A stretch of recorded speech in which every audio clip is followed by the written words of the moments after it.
What's up, everybody at the Green Light Bar? How you doing? Yeah. Welcome to Playlisted. We are on episode 55. We've got a super special guest in the audience. I know we've got some great performers coming up. Let's get frickin' started with Playlisted. Welcome your host, Austin Burke, everybody.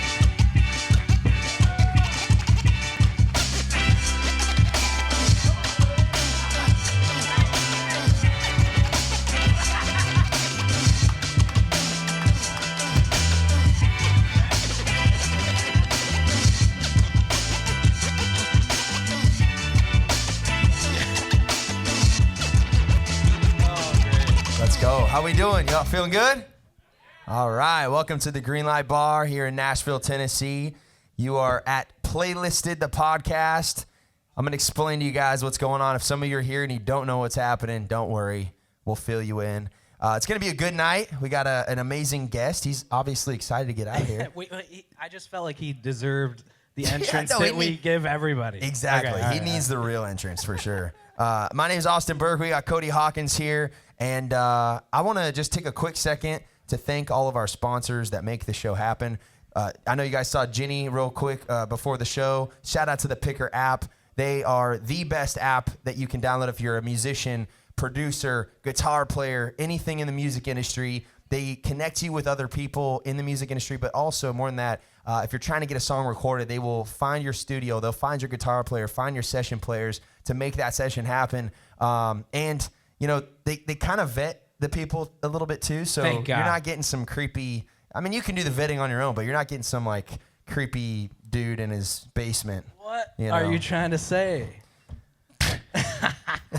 My basement's really nice, everybody. Your basement's really nice. But no, shout out to the Picker app. They've supported this podcast from the very first episode. They're building the same community we are, so if you can, download the Picker app on your app store today. If you make the A-list tonight, you're going to hear this sound.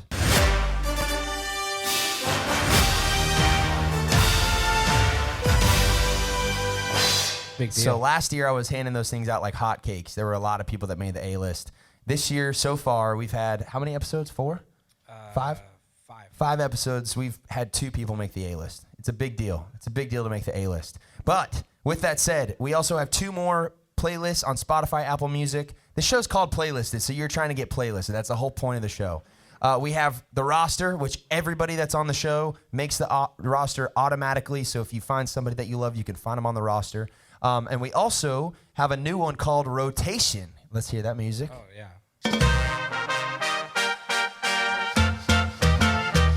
Rotation's a fun one, and it's if you did a really, really good job, you basically were like, it'd be like a A.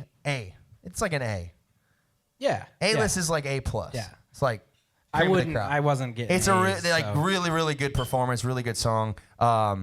Rotation, that's the playlist for you. But beyond that, tonight we have a couple regulars. That's a step above. 2 people in the crowd tonight that absolutely crushed it. They get to come back on the show whenever they want. We have a special guest that I'm very excited about. He is one of the best songwriters, one of the best artists, and has written some songs that you've definitely heard on the radio. Yep. Actually, my son Benny, who's 2 years old, it's his favorite song that he wrote. I actually don't know which one. We'll talk about it. Okay, tell me later. Everybody get loud for CJ Solo! Woo-hoo!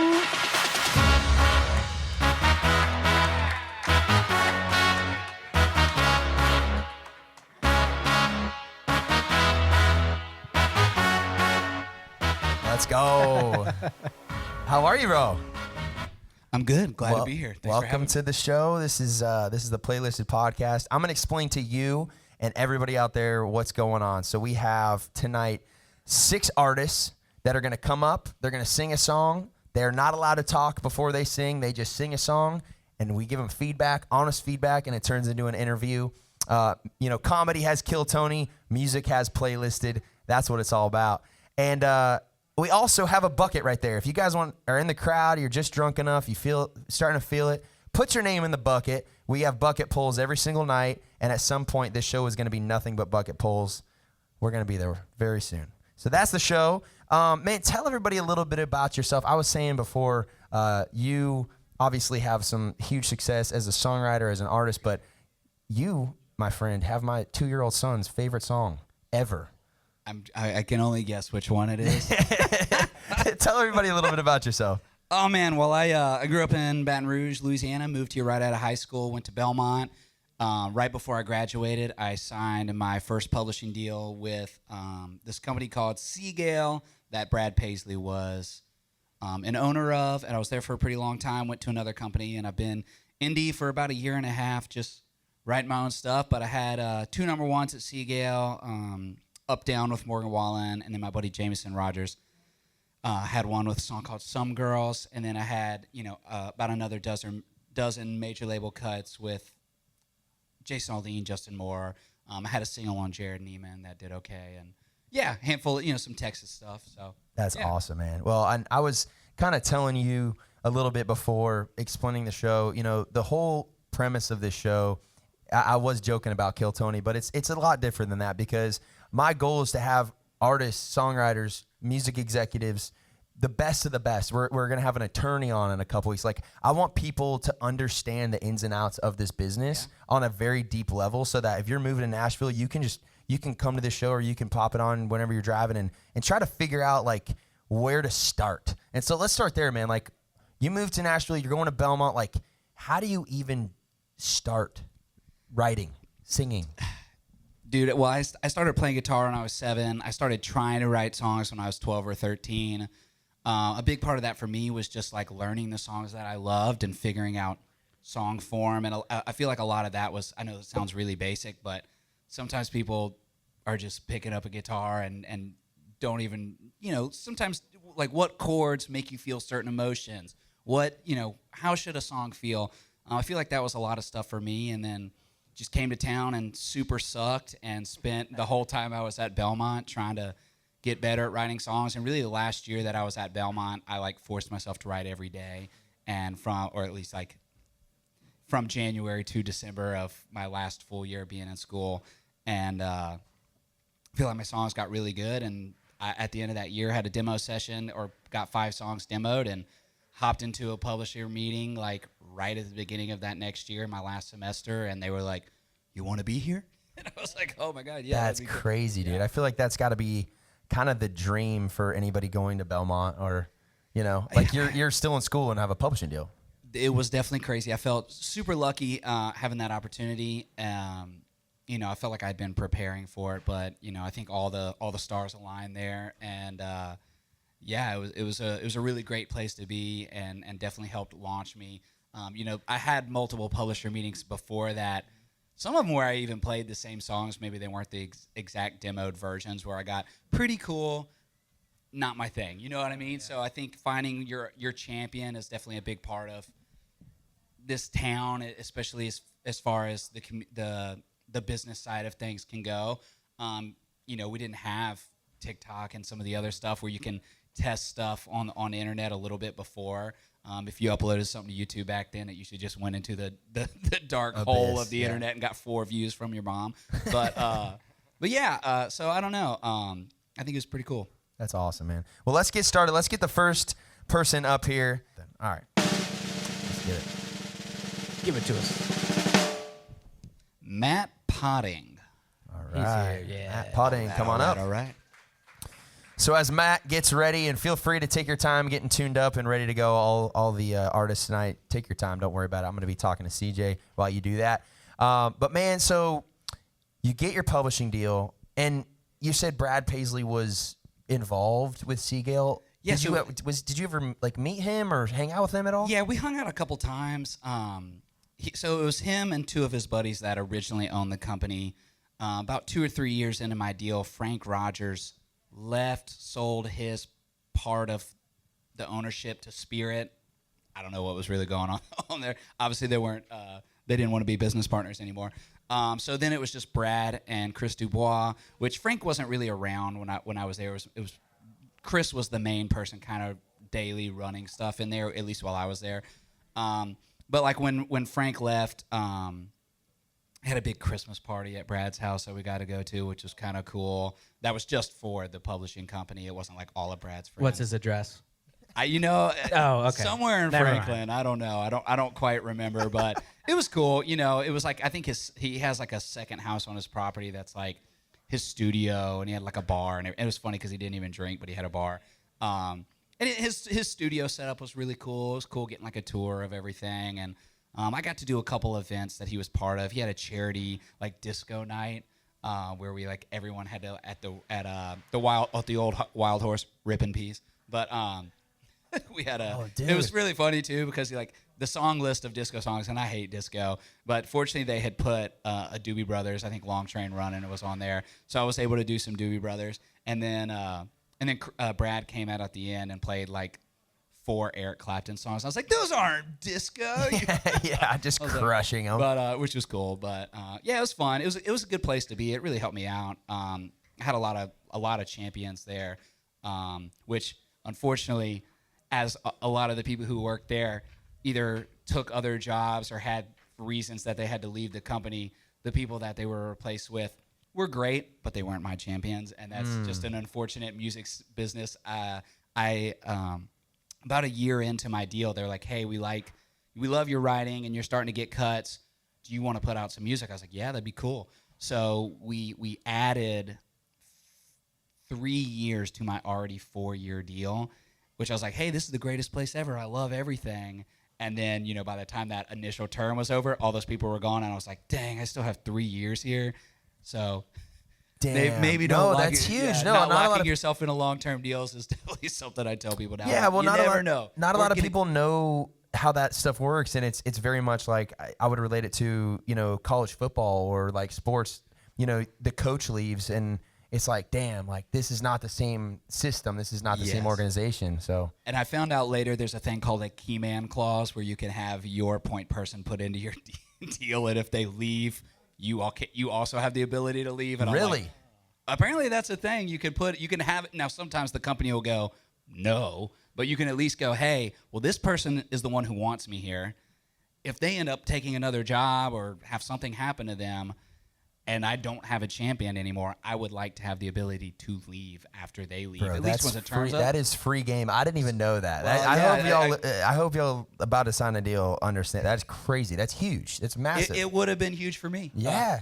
Wow. But yeah, that's definitely something I feel like it would be good, especially if you have like one champion. And 100%. Which, I mean, that's usually what you have. You have one person at a company who really loves you. They bring you in.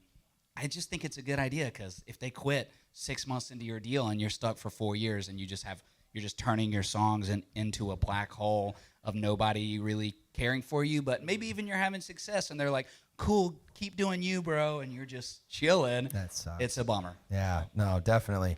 Well, Matt, you ready? Yeah. All right, everybody give it up for Matt Potting singing his song Paycheck in a Six Pack.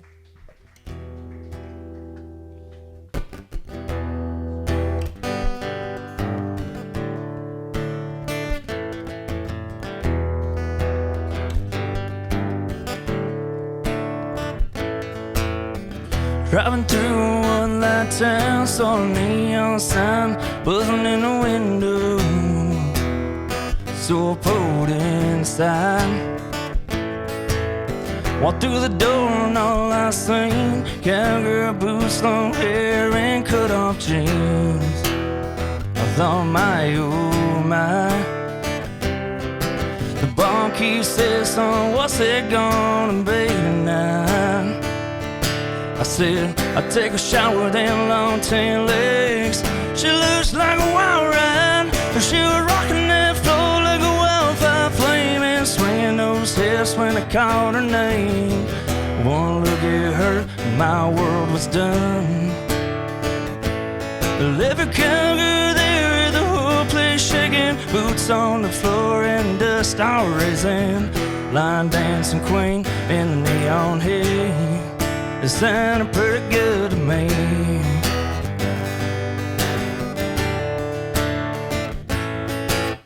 She caught my eye through the smoking lights, gave a little grin like, boy, you alright. Low, I damn near froze. And then she caught me by my hand, said, come on, let's slide. Pulled me to the floor where the sparks flew out. Well, I thought, Well, here we go. We're trying to keep up as she led the way. Then I spun around, did a little jukebox shuffle. You should have seen her face. She was rocking that floor like a wildfire flame, and swaying those hips when I called her name. One look at her and my world was done. Every cowgirl there, the whole place shaking, boots on the floor and dust all raising. Line dancing queen in the neon heat. It sounded pretty good to me. It sounded pretty good to me. It sounded pretty good to me. All right. Thank you. Matt Potting. Was that, what was the song called? That's called Line Dancing Queen. Line Dancing Queen. I said the wrong title. Yeah, that's all right. All right. Line Dancing Queen. Awesome, man. Tell us about that song. Yeah, so I wrote that one a couple months ago. It's unreleased. That kind of takes me back to probably like right when I turned 21. I got caught up into the line dance scene and just going out there. And I remember the first time I walked in, it was a couple things caught my eyes. There was live music on the weekends, and there was there's cute country girls in there. I'm like, yeah, I could get used to a place like this. So yeah, it's Hell yeah. Where are you from? I'm from right outside of Cleveland, Ohio. Okay. Yep. Awesome, man. So do you still live there? Do you live in Nashville now? I still live there. Yeah, I got plans to move down here. Yeah. Very cool. Yep. And are you playing a lot up there as well? I am. I play usually about 3 times a week right now. Cool. Do you do music full time? Do you have another job? I do. Yeah. I'm in real estate as well, so it's like that kind of helps pay the bills in between. But yeah, I love doing music. That's awesome, man. Awesome. What do you think, man? Dude, so obviously you're pursuing an artist career as well as a writing career. Right. Man, I feel like a lot of the stuff was like 90% there. You know what I mean? Like, as you know, you could argue on percentages, but I feel like, just some tightening up, some like, vocal enunciation and some tones just from maybe some vocal lessons would like help you get that extra little bit there in the vocal tone. And obviously, I don't think there was anything like wrong with the song besides some of the melodies feeling like potentially on top of a few things I've heard, maybe not like actually stolen, but just reminiscent, which can be a good thing. But I feel like just, I usually like to name the song after the hook. I could, I thought the song sounds pretty good to me, but obviously who cares? But yeah, dude, nothing stuck out to me as any of the lines as like being bad. You know what I mean? I think it's just maybe a thing for just getting more tunes under your belt would probably help. Just like, just grease those, writing wheels a little bit. And, of course. And but yeah, dude, I think things were pretty solid. I think you could just use some time refinements between singing and song form, lyric. Like obviously song form is fine, but just massaging all of it just a little bit. But yeah, dude, keep rocking. Cool. Yeah, did you write that song by yourself? Yep. Okay, cool, man. Yeah, and that's, I think all of us that moved to Nashville, we all start writing songs by ourselves, and I'm really excited. I think for the songwriter Nashville experience for you, where you get in a room and you write with 3 people, because I really did like the melody on the chorus. The one thing I'd change though is I would go, sing it for me real quick, if you don't mind. It's just, chorus? Yeah. She was rocking that floor like a wildfire flame and swinging those hips. Okay.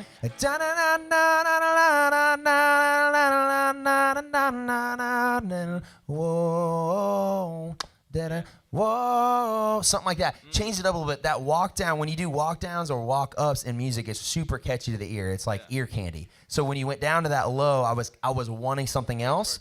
But that's just like shit you're gonna learn here. Like, and that's just like CJ was saying, reps, stuff that just you got to write 100 songs to figure that out, right? But I think it was, like you said, like very close, and I think you have the ability within you to write a good song. It was very nostalgic. It took me back to that kind of like bro country, which I love. I throw on FGL radio all the time. It was FGL, it was Jason Aldean, it was that type of music, and I love that. So I think you just need to write more, and you need to. How many times are you writing? I mean, Talking to the mic. You can take the mic off if you want to. Oh yeah.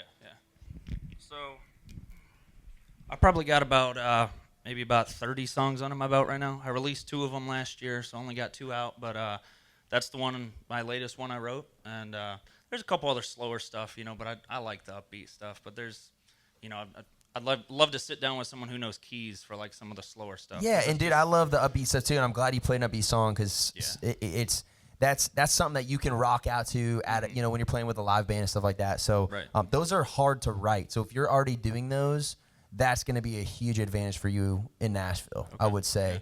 So my biggest advice for you, bro, is I think you're green 30 songs. I mean, there's a lot of artists probably here today that wrote 30 songs this month. So that's not a bad thing. It's just you just need to keep writing. Yeah, I would say definitely solid for only being 30 songs in. 100%. I feel like my 30th song was really terrible.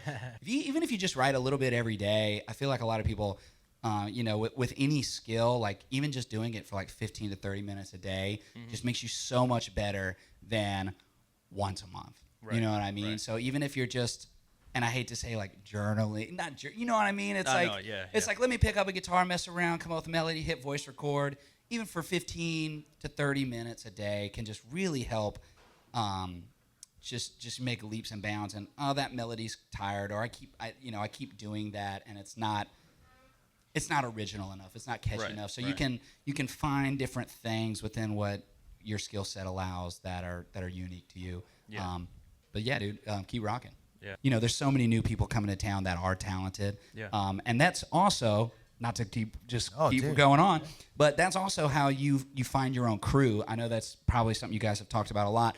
Finding your own crew is so crucial in this town. When I first moved to Nashville, within my first couple of years, I met Hardy and Jameson Rodgers and Hunter Phelps and all of these guys that are absolutely crushing right now. And I was writing songs with those guys, and we were all on the come up together. So whenever all those guys started hitting, they're going, well, what else if someone's a fan of Hunter, they're like, well, what else does he got? Well, he had a couple songs with me in the catalog. Mm-hmm. You know what I mean? So some of those guys, it's good to, find other talented people, collab, because, almost these classes, they kind of like graduate in steps together. And it's like, oh man, like Austin got a pub deal. Then, if you're at the first year class, his buddies are going to start getting pub deals. You know what I mean? It's one of those things where you all work up together. And it's like, oh, then they got a record deal, and then this happened. So that'll be something I think you'll look forward to when you get in here. But definitely don't overlook the co-writing and putting together a crew side of things. Yeah. It's super crucial. Yeah, definitely looking forward to that. Yeah. Absolutely, and it's hard coming up here first, and I will say there's so many songwriters and artists in the crowd tonight, and I always encourage everybody to try to just meet somebody here, and there's a lot of people that watch on YouTube and listen to the podcast, so make sure to just connect with people here while you're here in Nashville, and yeah, man, wish you the best luck. Thanks for coming on the show. Awesome. Appreciate Thank you, guys. man. Give it up for Matt Ponting, everybody. All right, let's keep it rolling. Let's get the next name up here.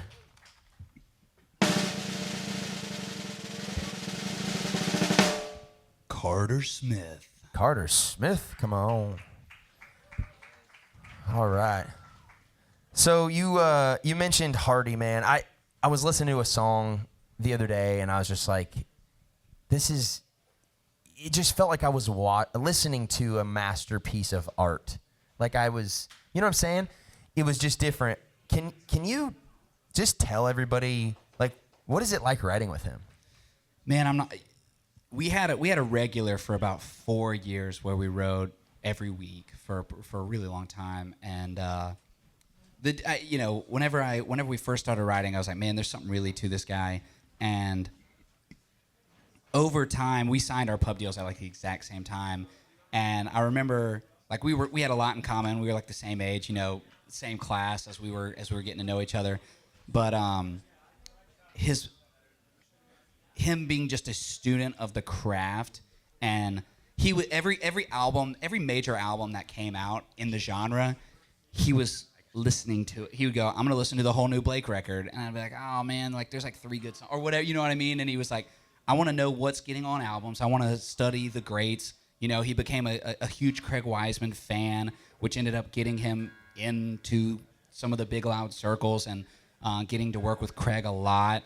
And he just really studied the craft as well as, you know, he was learning how to make home demos. He was trying to study how to sing to sound better. You know, when we first started writing together, he had a really cool voice, but it wasn't refined yet. It was one of these things where it was like 70 to 90%. It was cool, but he had some stuff. So he was practicing singing. He took some road gigs playing with other people. He did really whatever he could to further his skill set. So by the time that he ended up hopping on that Florida Georgia Line rider bus that they had for a while, if you remember when they were doing that, he got out there and he wrote the coolest songs on that bus. And as soon as they found out who he was, he had 8 of the 12 songs, and those he had like a major cut before that, and then it out of nowhere, it was like, 8 cuts on the biggest record in town, and every single artist. And I remember I'm like, dude, like, how'd that go? And he was like, bro, like, Keith Urban called me yesterday, Blake Shelton called me the day before. Like, he went from writing with all of his homies to he's like, every single day I'm writing with a huge artist just because FGL gave me 8 cuts on, or however many cuts it was on that one album. And, you know, Hardy ended up having a couple of the singles, which obviously threw him up. Up Down was around that time as well. But all of that FGL stuff really made the entire writer community go, I need that guy. But the artist too. So it was crazy. It's cool. And I think it's got to be cool for you and all the artists in the crowd tonight to understand, like, it really can't happen that fast, where it's like, it's not happening fast. I'm sure when he's writing all these songs, like, man, when am I going to get my break? When is it going to happen? But, like, when it happens, it happens. Yeah, dude. We had a bunch of long van rides, you know, going to shows or doing other stuff, where I had been really fortunate. 1 year into my deal, I got a Jerrod Niemann cut, which ended up being a single. And, you know, I just got a really lucky early break with that. And I started getting a handful of other just kind of waterfall. I had a Justin Moore cut and a couple other things around that time. And I knew he had, like, as many, if not more, good songs than I had. And he's like, bro, like, this is really sucking. Like, I don't know why my songs aren't get cut. And I was like, dude, they're going. You know what I mean? And it was like 6 months later he started, you know, just crushing. But it was like, you know, everyone has a little bit of a timeline, and things just don't automatically happen. But if you know, believe in your stuff and you're writing great, and obviously he had a publisher, you know, helping massage his career and give him guidance. You know, he was writing really, that Dog Year song that he just put out, that was the song that got him his first publishing deal, because he had solo written that song. And it's crazy to see that he just finally released that song, and everyone who heard it who has a dog is like boohoo. And I was like, dude, that song was amazing 12, 13 years ago.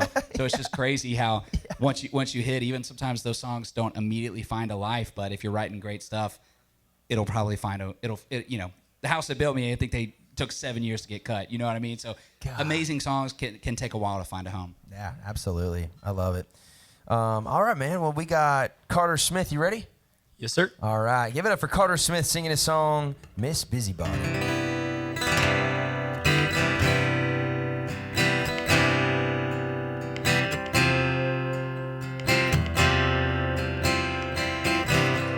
Miss Busybody, I know you're always on your phone, posting pictures of your dog and with your friends. At least you're not alone. It takes a couple days to get a text back, and that's okay. I just gotta know, were those nights we had just a phase? And did you know that my heart would break when I saw you out at the same bar we spent those summer nights, wrapped up in some new guy's arms, giving him those brown eyes that you gave to me back when we were caught up in between, letting go and taking it slow. Miss Busybody, I saw you walking on Bay Shore the other day. All I wanna ask is why'd you stay when you were set on moving away, throwing out whatever we had? When I saw you out at the same bar we spent those summer nights, wrapped up in some new guy guy's arms, giving him those brown eyes that you gave to me back when we were caught up in between, letting go and taking it slow.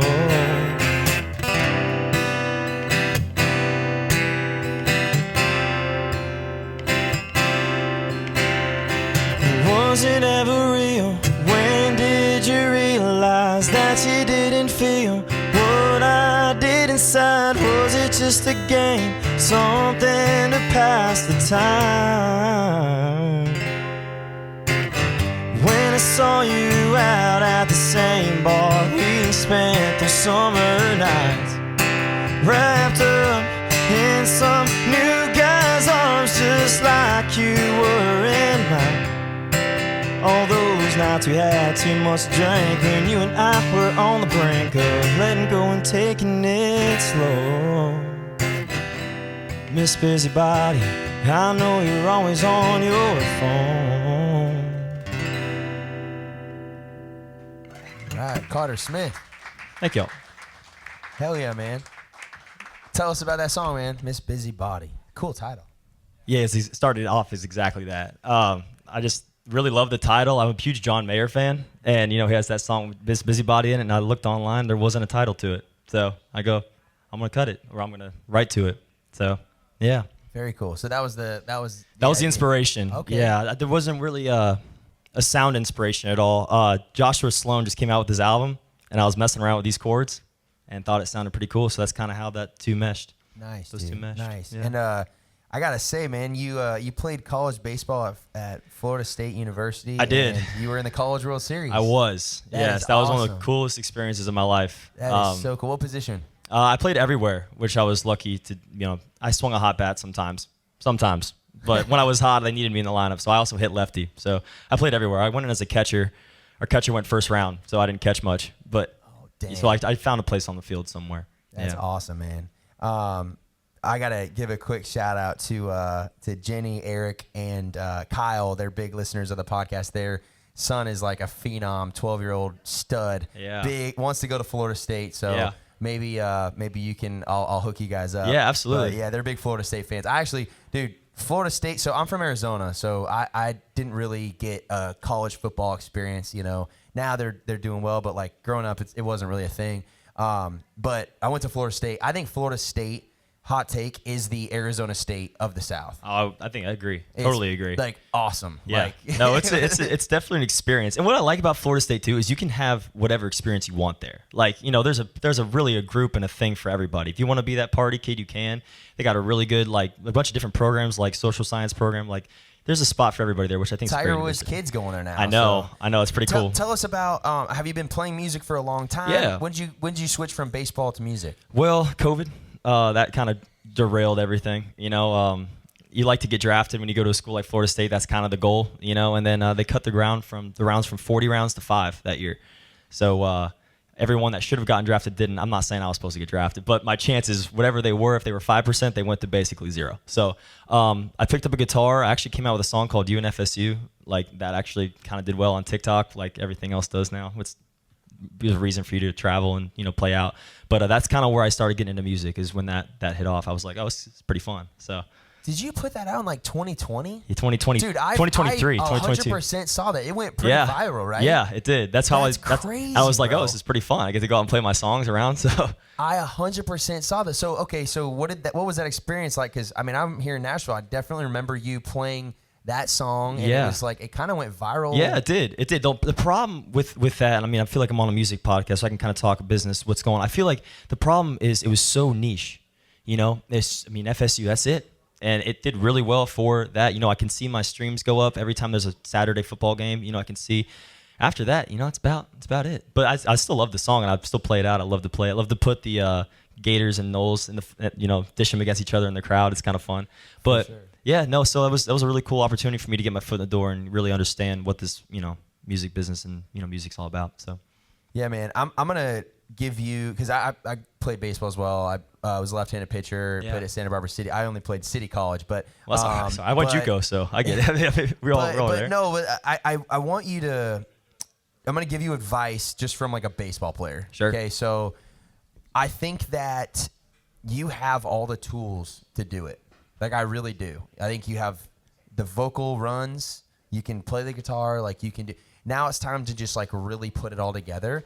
And the song, it was missing a little bit for me. The hook at the end, like I was wanting a little bit more, and then you like didn't hit the hook, which is okay. But I think it's one of those things where I look at you and I'm like, man, you have a massive ceiling. Like, if I'm a scout and I'm looking at a player, I'm like, this kid's got it. Like, if he can put it all together, get the right coaching, get the right team, get the right, you got to look at Nashville the same way you do baseball. You really do. You got to get your team. You got to get your publisher, it's first and foremost, like everything aligned, your team, your writers that he was mentioning that you know you can write a good song with. Like, find those people that believe in you. Do you live here, by the way? I do, part-time. Okay. I go back and forth from Florida. I do live here. That. Okay. No, I live in Hendersonville. So, okay. Yeah. So when you're here, man, like, you need to be writing, write as much as you can, and then like, I think you do have a massive ceiling, and it's just a matter of you putting it all together. I appreciate that. Thank you for the kind words. Yeah, bro. I had some notes on the song, just like when you were talking about the when you ended your hook on that like minor 4, I think it really wants to dissolve on back to that 1 and just hanging on that 4. So if you had like, I can't remember exactly how the hook fell, but I wanted to hear just a little something else, because when you ended on that minor, and then the other thing was that you did the minor 4, I believe, at the end of the verse too, and it's such a cool move, but you almost kind of need to pick one. So that was just a thing where it's like, either don't do it on the verse, and it feels cool to do it in both places. Feels so cool. But it kind of feels like you blew your load on the verse when you hit it on the chorus too. So it's cool to save it on a chorus and go, ooh, that's a moment. But then it also needs to resolve a little bit. So it's almost like, and that could still be the hook, but you could be like, what was the hook again? Is that what you sang on that last line? Yeah, so it's kind of like, it's a weird song. I know it is. Yeah. But it's unique, which is cool. That's why I kind of, was pushed. It's my next single too. It's an opportunity to play it on a podcast. Yeah. So, that's kind of why I wanted to play it for you guys. Also, it's a different song for me. It's a different song in general. And I kind of just, investigating what I can do with this songwriting and stuff. So when you say like, leave it for the chorus, that makes 100% sense. I hate giving last minute advice when someone's like already mastered it, like, it's already uploaded. It's like, well, that sometimes songs just are what they are. You know what I mean? No, like, I get it. And songs can be stepping stones. And I was telling Austin right before we walked out here, like, I've been wrong a ton. Like, I've missed out on writing with some of the biggest artists in the format because I just didn't get it, and I just ignored a Twitter message or whatever was going on, and then like 2 years later they're in freaking arenas and you're like, damn, that sucks. You're like, well, but you know what I mean? So again, all advice is subjective, but I feel like there were just a couple things that could take that song from like, again, 90 to 95% to like home run territory, but it was really close, and super cool. I feel the same thing with High Ceiling, and yeah, dude, everything was great. Appreciate that. Thank you so much. Why are you here for only half time? Only half the time? Well, to be honest, I love Florida, but my dad got diagnosed with prostate cancer, so he's good now, but I moved back home kind of to just see him more often. I am up here a lot. I was up here most of January, and then I'm back here again. So mainly just go home during the off season, December-ish. But I'm gonna do something weird with you. I think you have a lot of potential. So like, the show's booked up pretty far, but I want you to come back and I want you to play a song that scares you, but I want it to be a very niche-y song for you. And so we're going to make that happen. And I'll give you a couple months to do it. Yeah, but sounds good. I want to have you back. Oh, thank you. I appreciate that. Yeah, dude. Thank you so much for Thanks coming for having on, me, guys. I appreciate the Absolutely. advice and everything. Smith. Thank you. All right, man. Let's keep it rolling.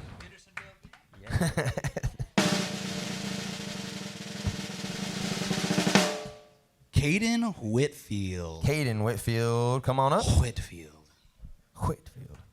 All right. So, who's the most talented songwriter in Nashville? For you personally. Bro. Well, you know what's Can I get another tequila, by the way? Kylie. Miss Kylie. Well, there's so many talented people, and I feel like some people are talented in different ways.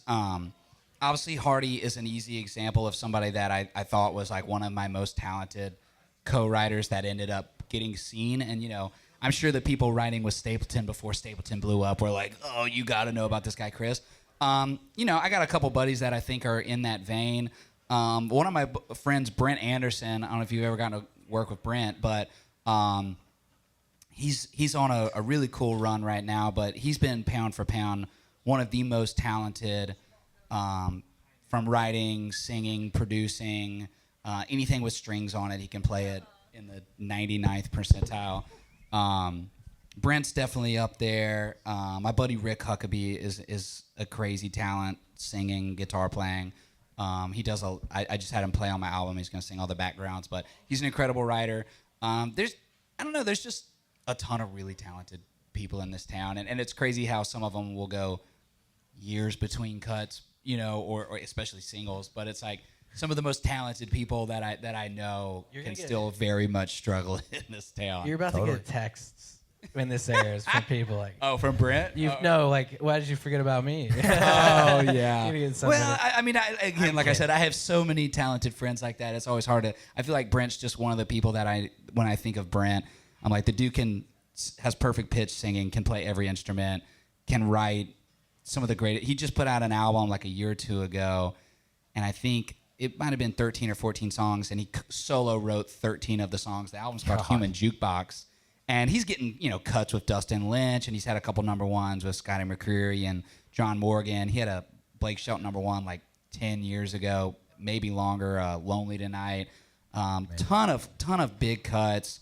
But you know, he's just kind of like he's to me one of the most, if not the most talented people I know in town, and he still can go like. He's on a run right now, so it's very deserved. But he went a couple years without having much, and I'm like, dude, you were writing the best songs in town. I love these songs. Did that album where he wrote everything by himself. He actually played every instrument on there other than drums. God. So you listen to this album and you're like, how is this person like just not all over the radio? But I got a lot of friends like that. So it's not an easy business, even if you're crazy talented. It's so true. I don't know if Caden's here. Is Caden not here? Maybe not. All right. Fuck that guy. I'm just kidding. You know what? Let's do something fun. I love these guys. Fuck that guy, but I love these guys. These guys are some of the most talented people that we have ever had on the show. And you know what's kind of cool about this? Eastern Dreamers, why don't you boys come up here? I made them regulars last year, and they were a little green.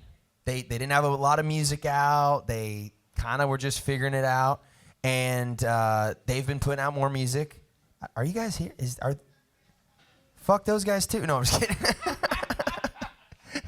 Is everybody like smoking weed in the back or what? Like, Eastern Dreamers, come on up here. The fuck are they? They're like, oh, is that our band name? Oh, I forgot our band name for a minute. Cody, where are they? Are they smoking with Caden? All right, they're coming up here. Dude. Anyways, they were very green. But I heard something. I heard a sound. But they're so good. I'm excited to have them back. It's been a minute since we've had them. Show regulars, so they're going to come on up here.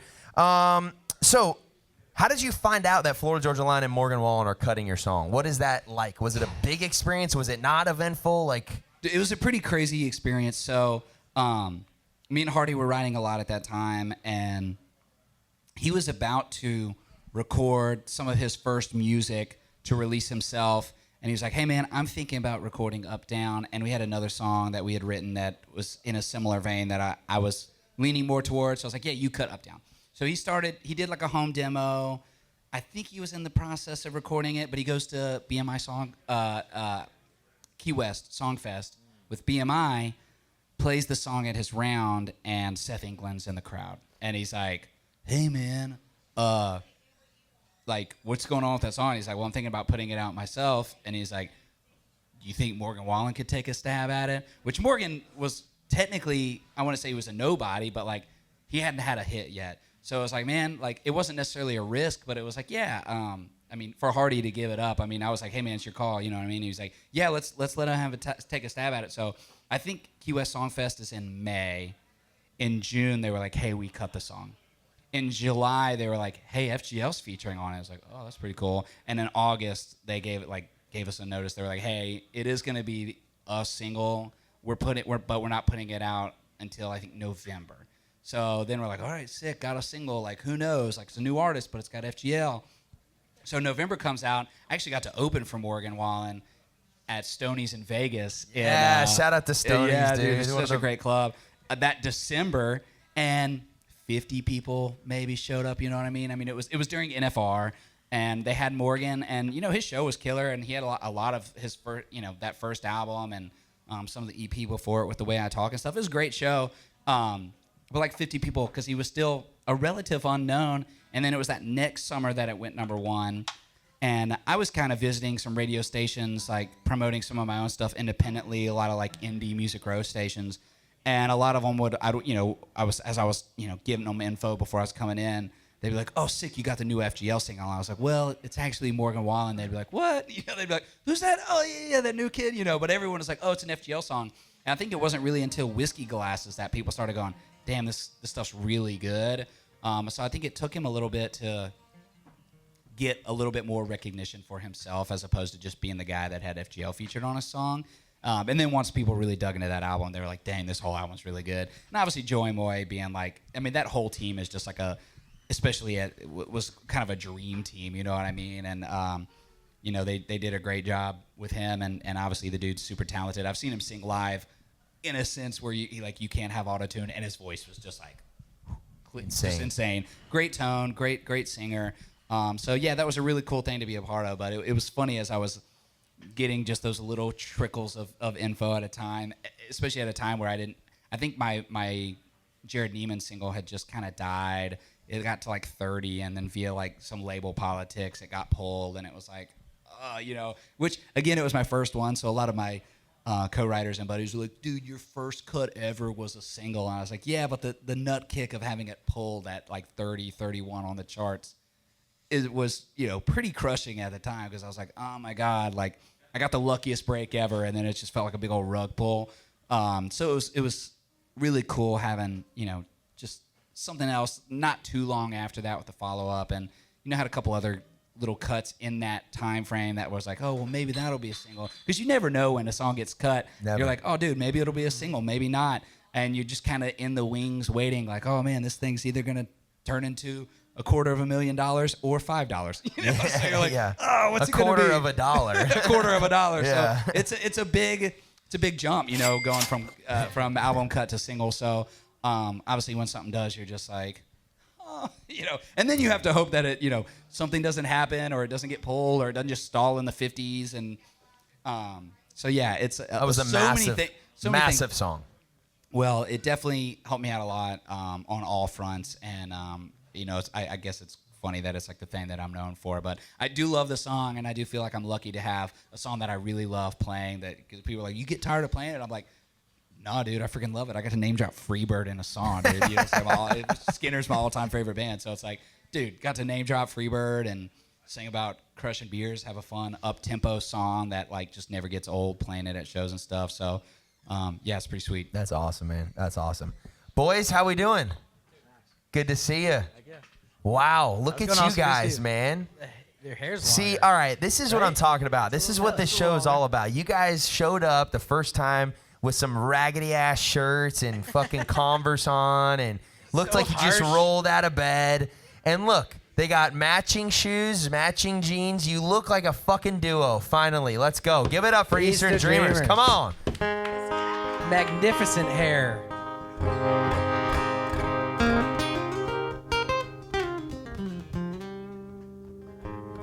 Rain hardly washed the tears away. We've all been lost and found. I made a month, they pay a week. The fool who runs this town. I've been swept out to sea,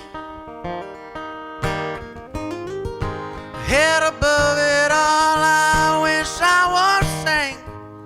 I had enough of homeless swing. Along the hope I fall. I hate out the weather, makes me feel so small.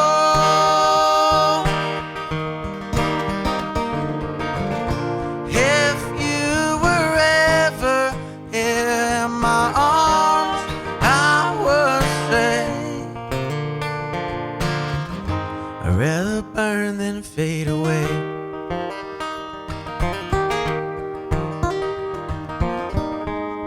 Name Holly stuck into my head. You were never around. I'd rather be all by myself, 6 feet underground. I've sinned, it's out of reach. Head under it all, I wish I would breathe. I had enough of hope, you see. I wanted it all. I hate how the weather makes me feel so small.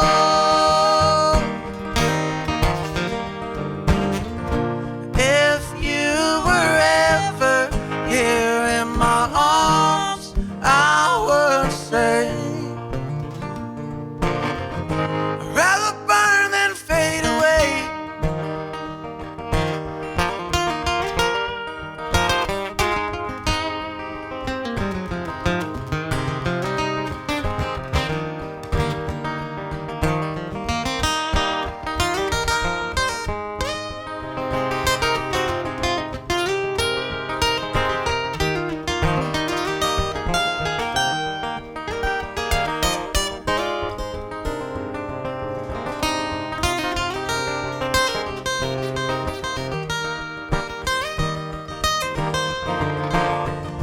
I hate how the weather makes me feel so small.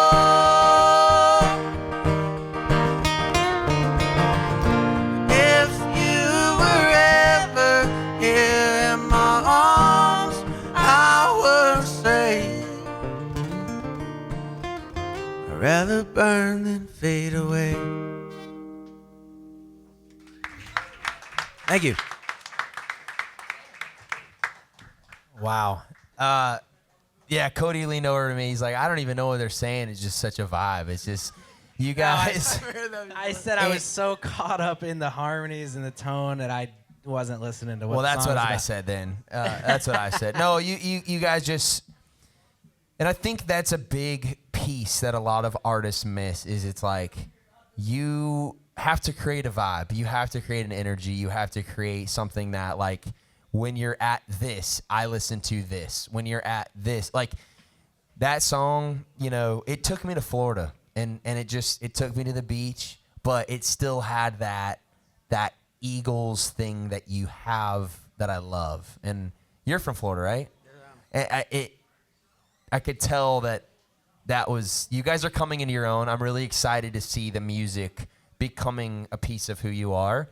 And you're creating the vibe I think that you've always sought out to provide. So congratulations. We're always saying Eagles. What is your inspirations like right now? Like, or, yeah. I know, yeah. Yours is probably Billy Strings right now. Yeah. Next. I love Billy Strings. Yeah, we'll do. Take the mic off. We'll do a little bit of bluegrass and stuff and mix it in there. Love the blues. We love 70s folk. You know. Yeah. Eagles, everyone. You know, Jim Croce. I hear all. Okay. Oh. Cool. What'd you think, man? I was gonna talk in my microphone. What didn't happened? work. He got So I muted. just made a cry. We got a mic down. I got a mic down. Mic down. Dude, I was gonna say it's awesome. I definitely hear all of those vibes in there. I feel like you guys like are. Obviously I'm not following you, so I don't know what all you guys are up to. But I feel like that stuff feels ready to be like, you know, heard by the masses for sure. Like definitely cool. The solo is great. Yeah, if you're putting that one out, that's awesome, dude. I freaking loved everything about it. I mean, I could like. There's some things that like I could go, well, I would have personally done this, but like at the same time, it was great. Everything was cool. Everything felt solid. Whenever you first hit that "Been Swept Out to Sea" line, the tone of your voice made me just go, ooh yeah, that's fucking cool. You know what I mean? So any moments where where your vocal tone was breaking up a little bit, I was just like, oh yeah, dude, that's sweet.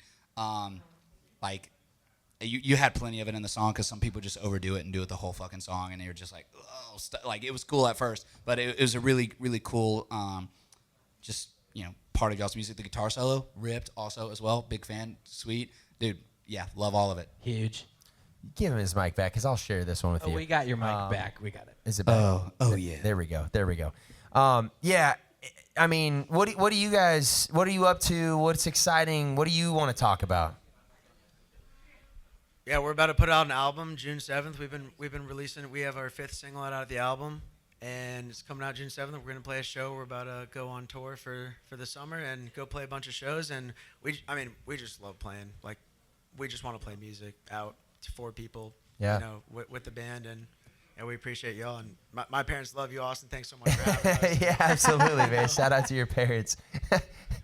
What was your dad's name? Is Leslie, right? Yeah. And I thought that I got a message from Leslie. I thought it was your mom. I didn't look at the profile picture, and he was like super offended that I thought that. I meant no disrespect. I just, you know what I mean? It's a classic. Yeah, but I love your parents. Yeah. What the fuck was that? That's a record scratch. I felt We're like gonna that be getting rid of that sound. I'm gonna check the album out. I'm excited to check it out. For sure. Yeah. What? So you're touring all over. You got dates.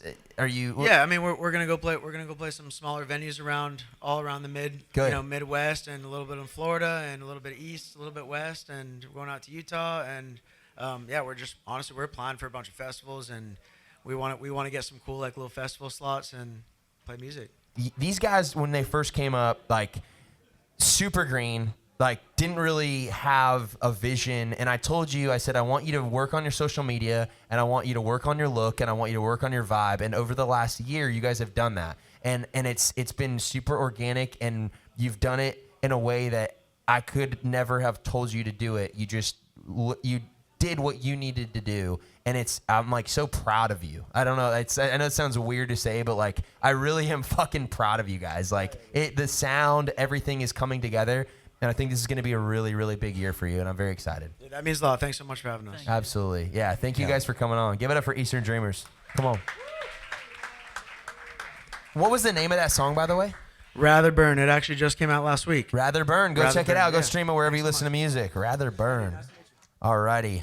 Let's get. By the way, we have a bucket. If you guys want to put your name in the bucket, we're gonna do a bucket poll, maybe 2 tonight. So be sure to get your name in there. I don't know how to say this first name. Adia or Adia?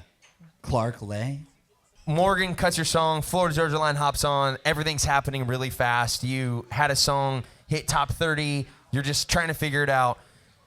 That first check hits. What's the first thing you buy? You know, it's funny. So my business manager, because I was pursuing the artist thing, I had a manager at the time who made me get a business manager, which I still have them, and it has been nice to have a business manager. If anybody wants to know what that is, but it doesn't really matter. And as soon as I got my first big check, my business manager was like, "Don't touch it." And I was like, "Okay." But then that next summer, she had to like step away for a couple weeks for some reason. I think she had a health problem or something. And she was like, "Hey, this other girl's gonna be helping you out. Like, good luck." And I was like, I see this as the perfect opportunity to buy night vision goggles. So I bought a set of night vision goggles. Nice, dude. It was a straight Step Brothers Yeah. move where I was like, man, how cool would it be to see in the freaking dark, dude? So do they I still still work? got night vision goggles. They're the sickest, Nice, dude. dude. I highly recommend everybody getting night vision goggles. Wow. And you let Morgan Wallen wear those, and he wrote whiskey glasses. I wish, dude. I'm kidding. Yeah. Everybody give it up for Adia Clark Lay singing her song, Go Fish.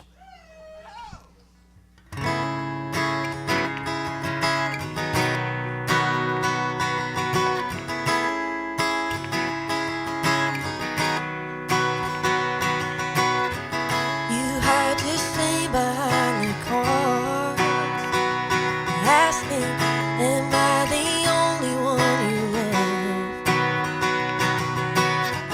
You pull away when it gets hard,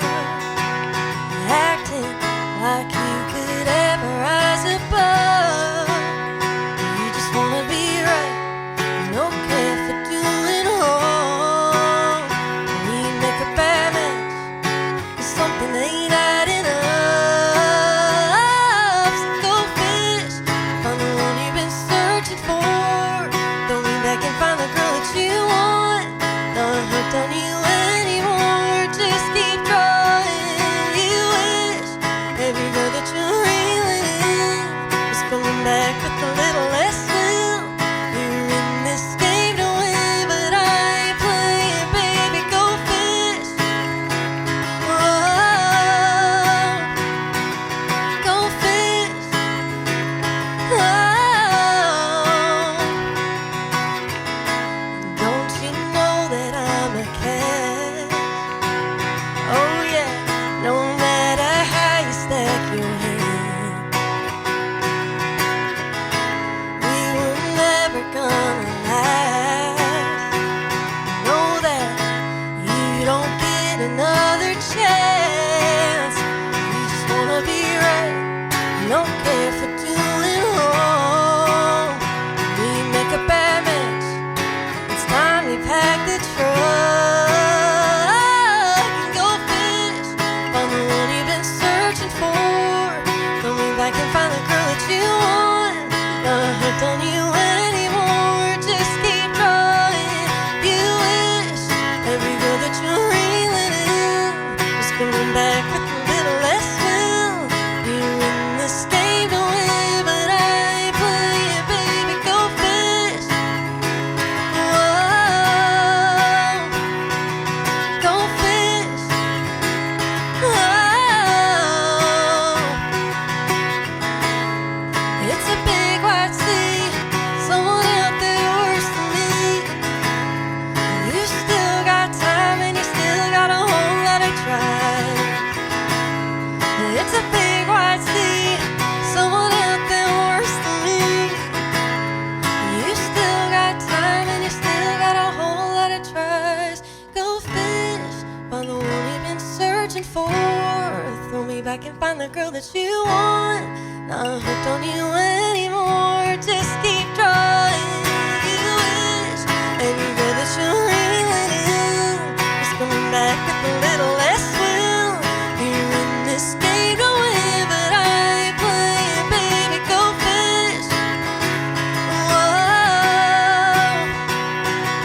go fish. Whoa, go fish. Whoa, go fish. Whoa.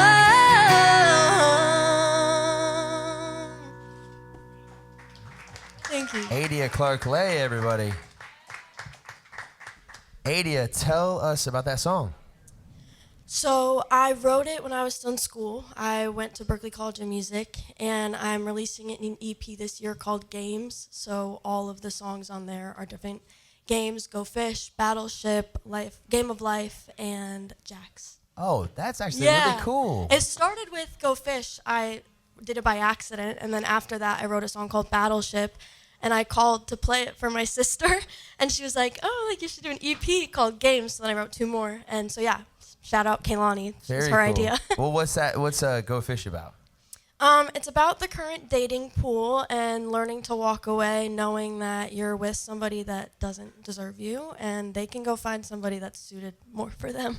Yeah, I feel like that's pretty easy with all the dating apps. I'm way out of the game. You just got engaged. I'm married.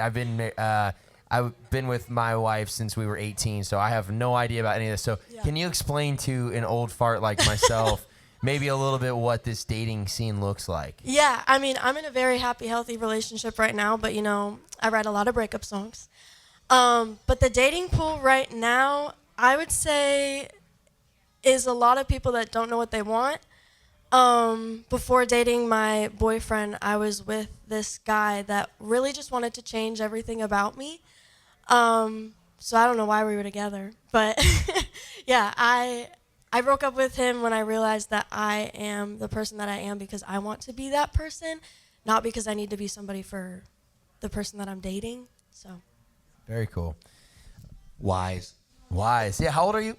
22. 22.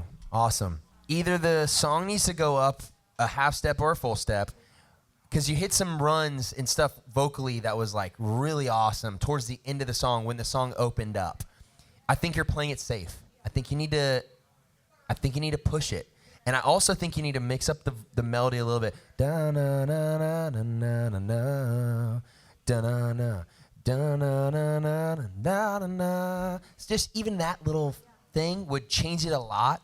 Because towards the second verse, I was like, oh, it's back in the same, it's just the same melody. So melodically, I think you need to just add a couple little things. This is just, again, my opinion.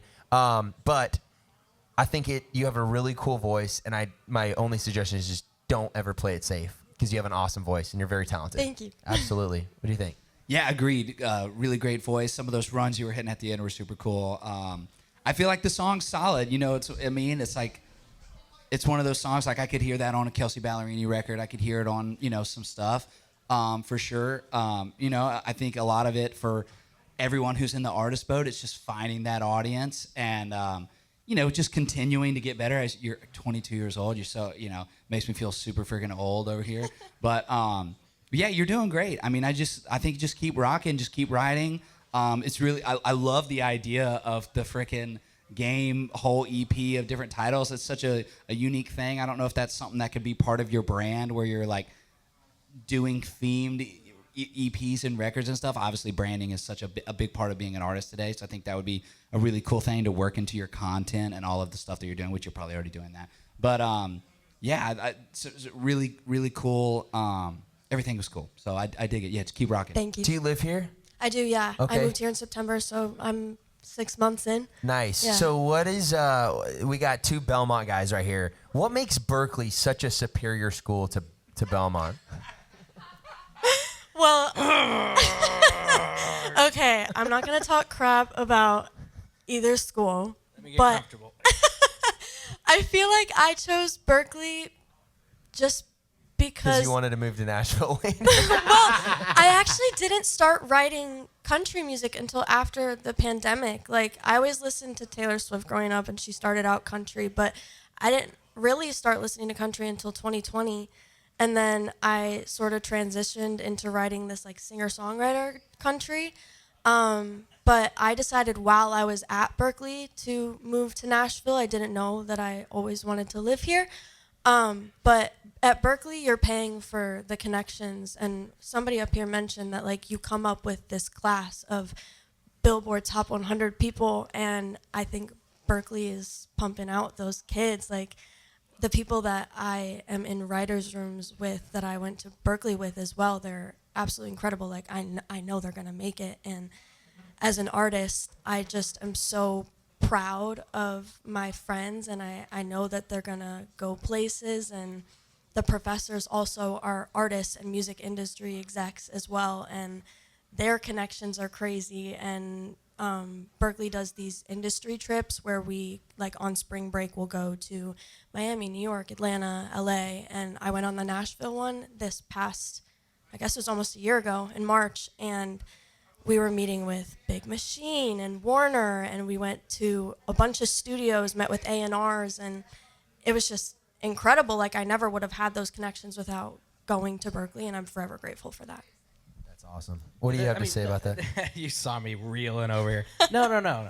I think that's the thing with schools like Belmont and Berkeley is the connections, right? But I think a publisher is not even thinking about that half the time. They're going to sign you for their talents, for your talent.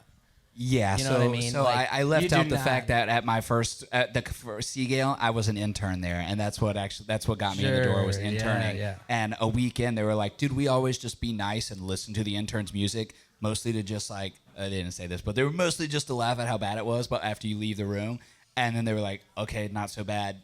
Do you want a deal?" So that's kind of how that happened for me. But it was through an internship. When is the EP coming out? Well, Go Fish is actually coming out on Thursday. Let's go. Yeah. On so, Thursday, like in a few days. Wednesday at midnight? Yeah. Let's go. Yeah. All right. And What then do you the guys EP. think? We're gonna be like American Idol for a second. We're gonna vote. What do you think? Should it make a rotation? Rotation. Thumb up. Oh, yeah. I Boom. thought you were going to made rotation. Hey.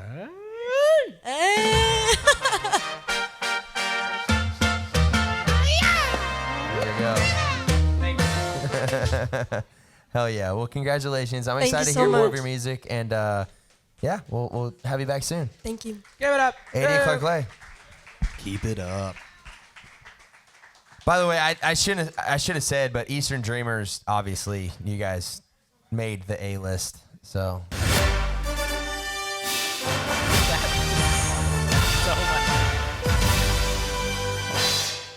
Level that out. I just kind of forgot I was lost in their. Oh, thank you, Cody. If there's anybody out there that wants to get a hat, we just got some brand new hats in. We got some really cool hats. Yeah, I'm excited. You know, you don't get to wear I don't like wearing my own merch. You know, it's kind of like one of those things. I never have. Yeah, but I can wear my podcast merch. You know, so we got some cool hats. If you guys want to buy hats, if you're listening to the podcast, we do ship them all over the country. They're $35. Come see Cody after the show if you want to get one. Would love to get you guys a playlisted hat. Browning, come on up here, Browning. He's ready to Thanks for waiting. He hit me up. He goes, "Hey man, I wrote a new one. I'm excited for people to hear it. I want to play it on the podcast. What's it called?" Better Off. Better Off. All right, so everybody give it up for Browning Snyder singing a song, Better Off.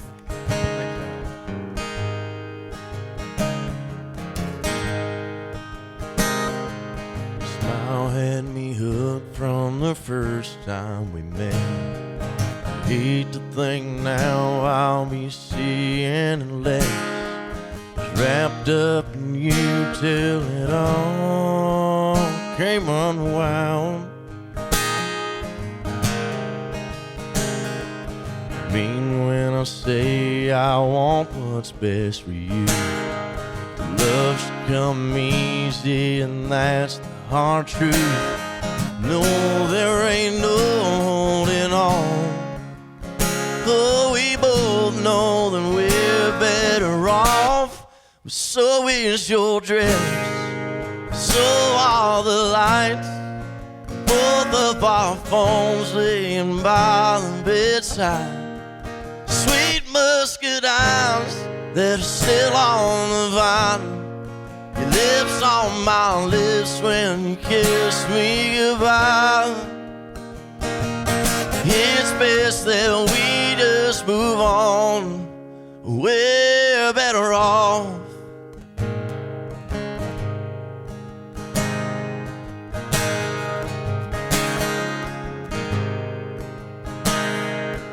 Times we had together I'll never forget. But that doesn't change, we should put this to rest. No, it's true that there's no holding on. Oh, we both know that we're better off. So is your dress, so are the lights. Both of our phones laying by the bedside. Sweet muscadines that are still on the vine. Your lips on my lips when you kiss me goodbye. It's best that we just move on. But one last time can't be so wrong. So slip off that dress, turn out the lights, turn off our phones and just throw them to the side. Sweet muscadines are better fresh off the vine. Put your lips on my lips and I'll kiss you goodbye. It's best that we just move on. We're better off. We're better off. We're better off. Thank you. Browning. All right. I like the song, dude. I'm look, I'm gonna be harder on you than anybody ever is in your life. That's good. I need it.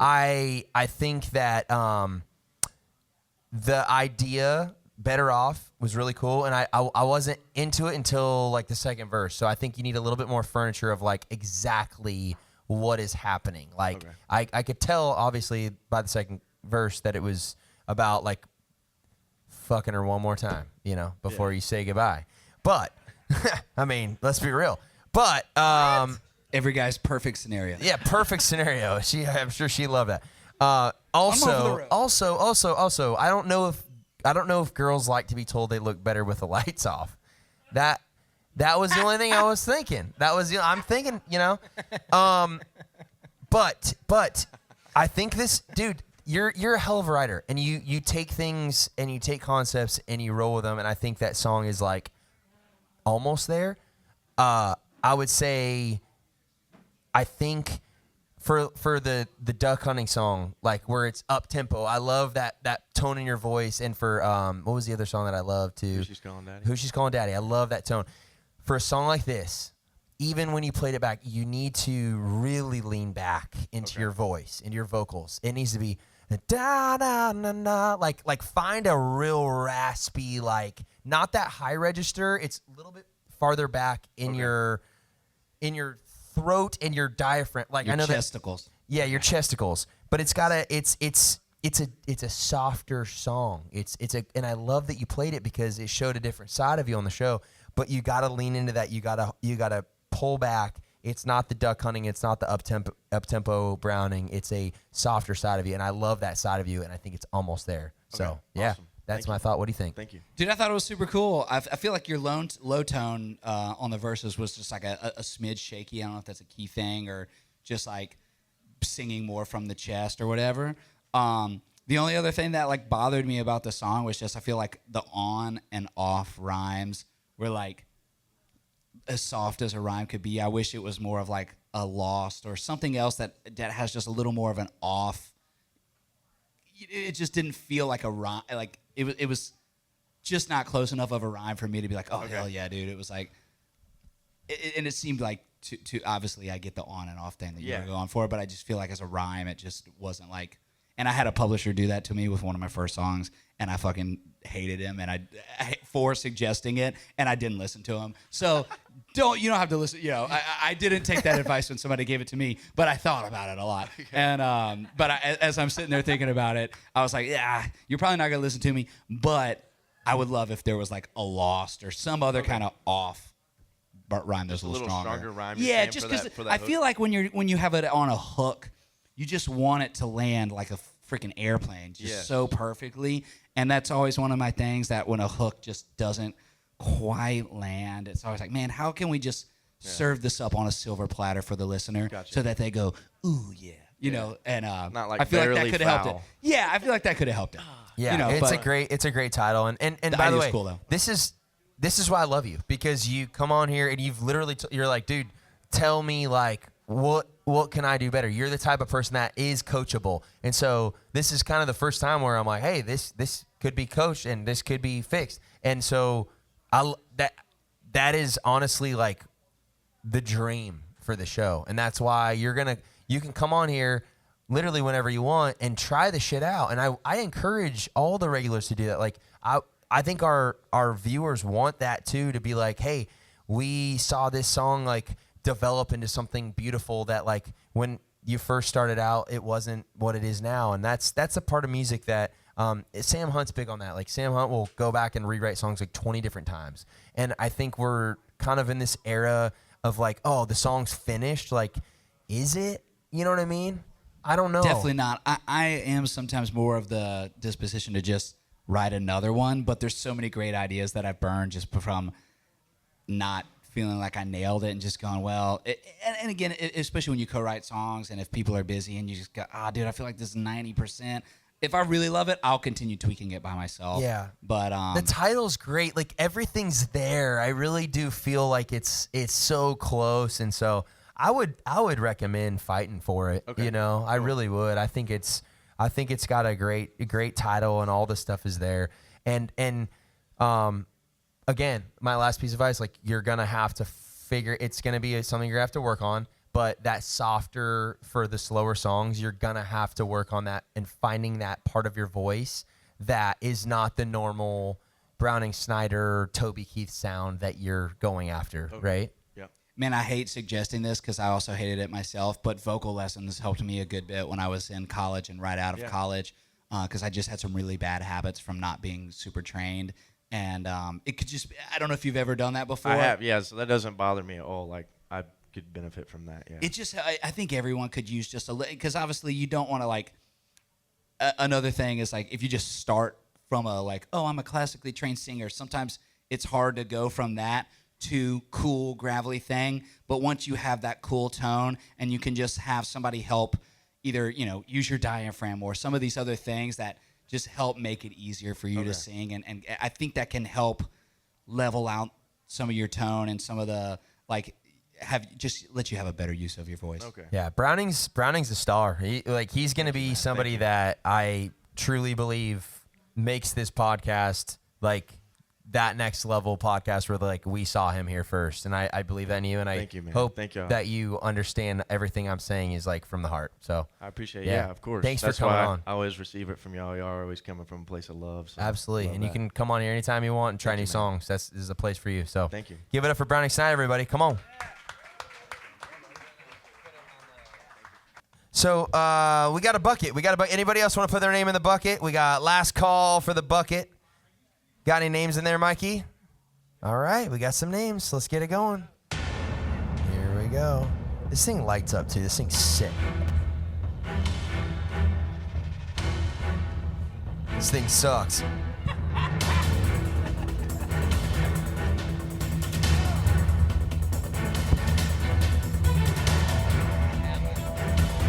Callan Cooper. Alan Cooper, come on up here. Right. Let's go. All right. Is it Kalen? Callan? Callan. All right. Yeah, you can use that. Go ahead, man. All right. So as Callan gets up here and gets ready, man, you got a 22-year-old kid moves to Nashville tomorrow, and he asks you, how'd you make it? What would you tell him that most writers are not willing to admit, most artists are not willing to admit?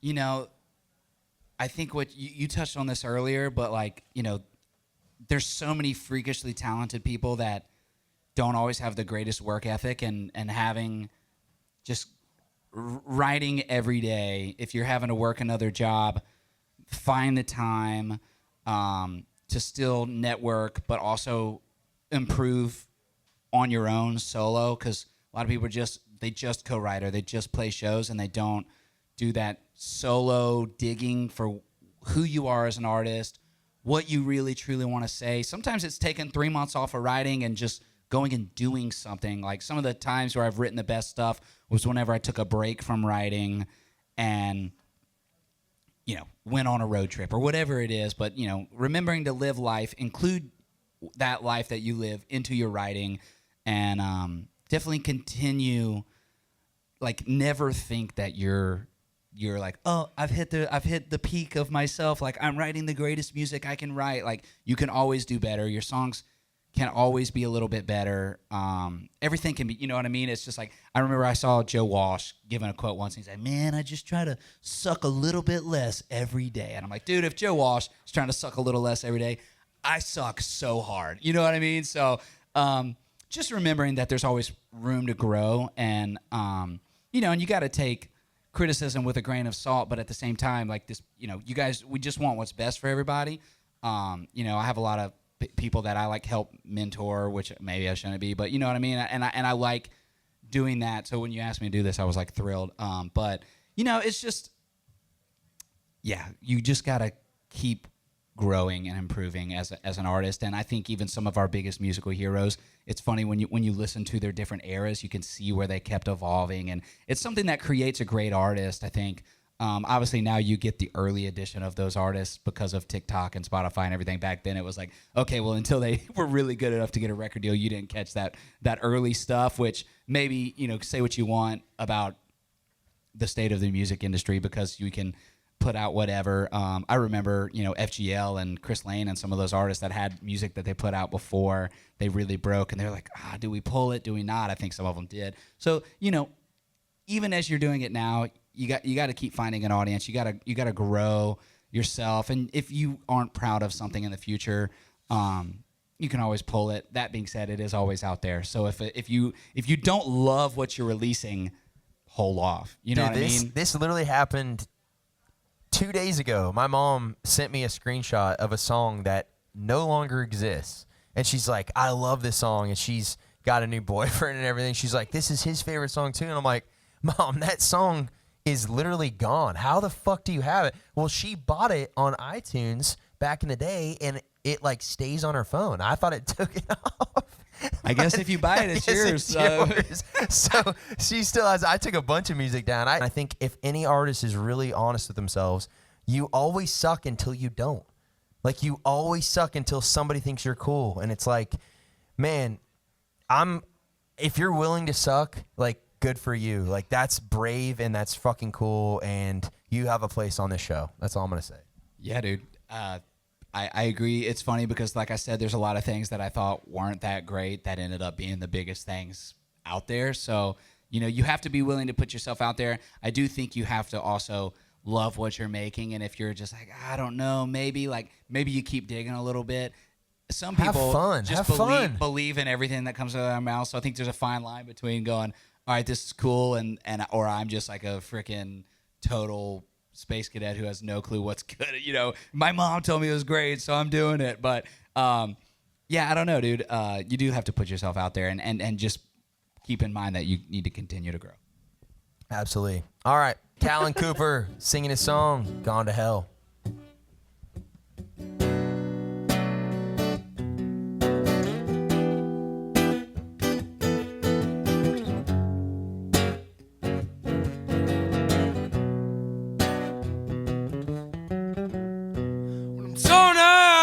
And blue, but I'm somehow bulletproof. This life is exactly like it seems.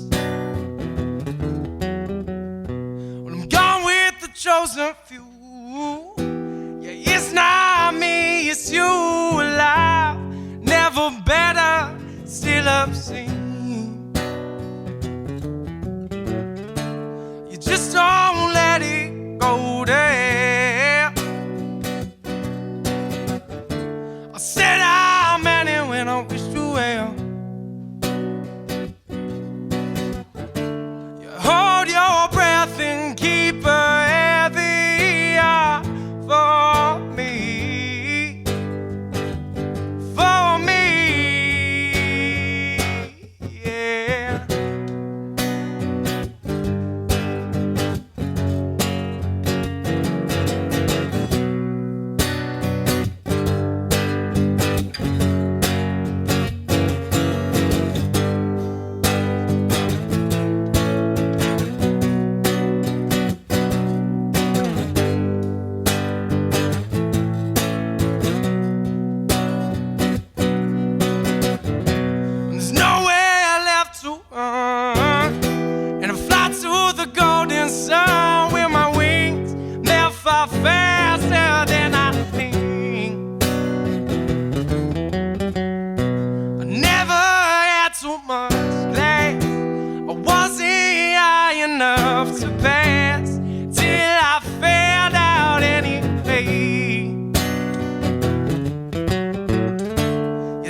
Thank you.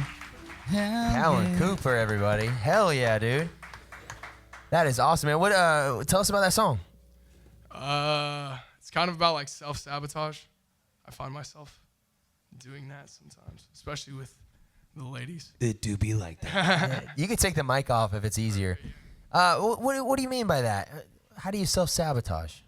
I don't know, dude. You Little just- lady. You're kind of caught up, man. It's like I love music so much, so it's kind of hard with when you're trying to fill like a cup in a relationship. It's like, man, this is, music is kind of the passion. So it's like you got to be married to the game a little bit. Yeah. Gets So tough sometimes. Tough truth of the music business is that definitely.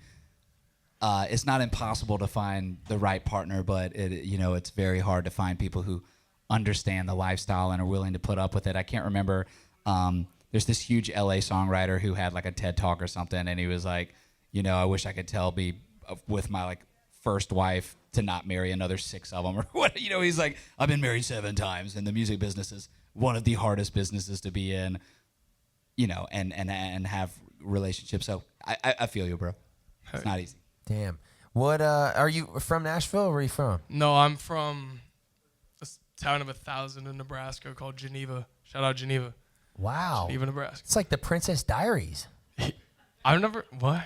Yeah, dude. Princess Diaries. I know that movie back in the day. that in She was the Nebraska? Princess of Geneva. Genovia. Genovia. Wait, Oh, I mean, same I don't shit. know that. What do you mean? Same. I'm the but- Prince of Same shit. Geneva, so it's I gotta pull that up on the map. Pretty much Yeah, the same thing. So you're from Geneva, Nebraska. Geneva, Nebraska. Shout out Geneva, Nebraska. Wow. And where do you live now? I live in Austin, Texas. Nice. What's the music scene like in in Austin? Pretty bluesy, very original, which I like. Like everybody's kind of got their lane, everybody's doing their own thing, and I'm kind of weird, so it's like keep Austin weird. I kind of Nice. What brought you to Nashville? honestly, I saw this on Instagram, and I've got a meeting tomorrow with a friend, so I'm like, yeah, I'll come a day early. A girlfriend? No, Oh, okay. little lady? business meeting with there a man. you go. And There you business go. is Business. Dude, hell yeah! Thank you for coming, man. I appreciate thank you guys for I'm having glad me, your man. name got drawn. That's Oh, yeah, sick. me I too. love that. We're not Kill Tony in Austin. Where there's 300 names in the bucket. But I'm glad. Yeah, you had a 1 in 400 3, chance. man. No. Yeah. So tell us a little. All right, like positives, negatives about the Austin scene. What do you like about Nashville? What do you hate about Nashville? Nashville is cool. I'm gonna be honest. Like, Be honest. Be honest. I'm a rock and roller, so Yeah. it's like, I appreciate the business down here, man, because it's like in Austin, it's been really good for me. I mean, I played damn near every night, so it's really good for me to cut my teeth and like learn how to be a front man. Because I mean, at the end of the day, like that's what I really love to do is just Hell yeah. stand up there and sing and perform. But I've been really coming into my own as like a songwriter too. I've written, I don't know, 30 songs. You guys are gonna yell at me, but Hey, rockers need I'm songs too, bro. 23, so it's Dude, you young, dude. but Austin's cool because it's everybody's weird as shit. So you kind of get that like everybody's, I don't know. There's a lot of shit flying around in the air down there. So it's like it's easy to pick up, and it's a big blues town. So I really got that. The blues is fun to play. I really cut my teeth doing like 4-hour blues gigs on 6th Street 3 nights a week. So. Sick. Yeah. What do you think, man? By the way, I haven't talked about you as an artist enough, but like CJ is so fucking talented. We did a show at it's Luke Combs bar now.